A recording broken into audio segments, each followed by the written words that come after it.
Bonjour et bienvenue dans l'hebdo qui aborde l'actualité des marchés informatiques, numériques et télécoms.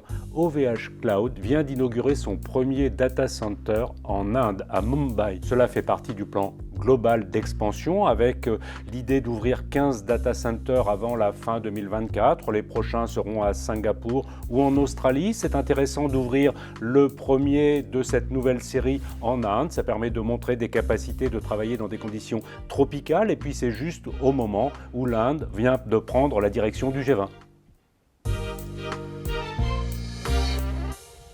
Les sites internet ont connu une croissance exponentielle, en passant de un seul site en 1991 à plusieurs milliards aujourd'hui. Le fournisseur d'hébergement Hostinger nous propose aujourd'hui une petite réflexion concernant les créateurs de sites web et leur dynamisme. L'Islande, la Suisse ou les Pays-Bas sont sur le podium. Comment est faite cette étude? Elle se base tout simplement sur les commits GitHub, c'est-à-dire les gens qui sont les plus actifs sur les repositories de création de sites internet. Les États-Unis, d'un autre côté, se classent en tête du nombre de sites internet créés. Qu'en est-il de la France aujourd'hui? Eh bien, nous sommes en 25e position dans ce critère du dynamisme de création.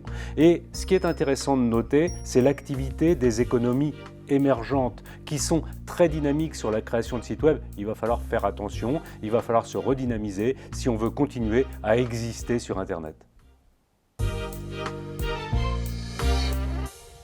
Notre production de déchets électroniques continue de croître de façon exponentielle, de façon colossale. On parle de 50 millions de tonnes métriques créées par an. Et pour résorber ou pour essayer de faire quelque chose de ces déchets, une seconde société vient d'être agréée TCO au niveau européen. Elle s'appelle Argo 360. Elle rejoint une première société. Elles ne sont que deux à être agréées à ce niveau qui vont pouvoir récupérer, recycler, choisir les bonnes usines concernant nos déchets électroniques. C'est très important aujourd'hui, à la fois de continuer à créer, à la fois de continuer à avoir de l'innovation, de produire, mais également de récupérer, de réintégrer ces déchets dans une économie circulaire.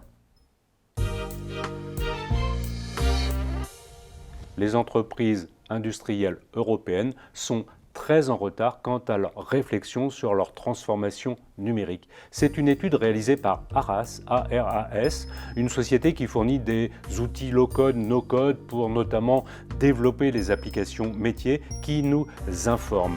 Il semble qu'il y ait une décorrélation totale entre la vision qu'ont les entreprises d'elles-mêmes et la réalité. C'est une vision totalement faussée. 8 entreprises industrielles sur 10 se déclarent aujourd'hui numériques, mais elles n'arrivent pas à utiliser totalement leurs données. 62% d'entre elles disent même que c'est parce que les données sont incompatibles entre elles. Que faut-il faire?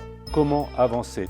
Eh bien, Aras nous propose d'utiliser des jumeaux numériques, c'est-à-dire une réplication de la réalité dans le monde virtuel et digital, en intégrant toutes les données d'où qu'elles viennent pour les rendre compatibles et homogènes, les utiliser, les exploiter, en tirer des informations pour prévoir de la stratégie. Mais même si elles font beaucoup d'efforts, même si elles relient toutes leurs données entre elles, il faut dire que les entreprises industrielles européennes n'en sont aujourd'hui qu'au tout début de leur parcours de numérisation.